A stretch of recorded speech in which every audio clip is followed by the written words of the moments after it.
For the word of God is alive and active, sharper than any double-edged sword. It penetrates even to dividing soul and spirit, joints and marrow. It judges the thoughts and attitudes of the heart. Hebrews chapter 4, beginning in verse 1. Therefore, since the promise of entering his rest still stands, let us be careful that none of you be found to have fallen short of it. For we also have had the good news proclaimed to us, just as they did, but the message they heard was of no value to them because they did not share the faith of those who obeyed it. Now we who have believed enter that rest, just as God has said. So I declared an oath in my anger, they shall never enter my rest. And yet his works have been finished since the creation of the world. For somewhere he has spoken about the seventh day in these words. On the seventh day God rested from all his works.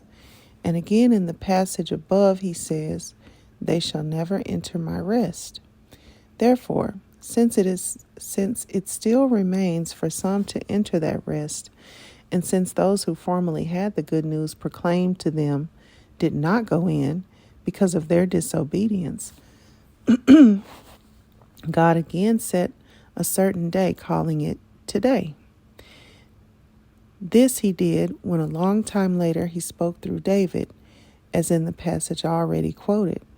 Today, if you hear his voice, do not harden your hearts.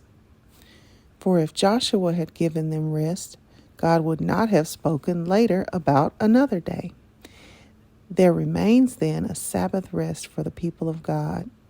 For anyone who enters God's rest also rests from their works, just as God did from his.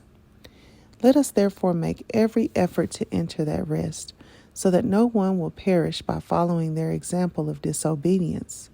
For the word of God is alive and active, sharper than any double-edged sword. It penetrates, even dividing soul and spirit, joints and marrow. It judges the thoughts and attitudes of the heart. Nothing in all creation is hidden from God's sight. Everything is uncovered and laid bare before the eyes of him to whom we must give account. Therefore, since we have a great high priest who has ascended into heaven, Jesus, the Son of God, let us hold firmly to the faith we profess. For we do not have a high priest who is unable to empathize with our weaknesses, but we have one who has been tempted in every way, just as we are, yet he did not sin. Let us then approach God's throne of grace with confidence, so that we may receive mercy and find grace to help us in our time of need.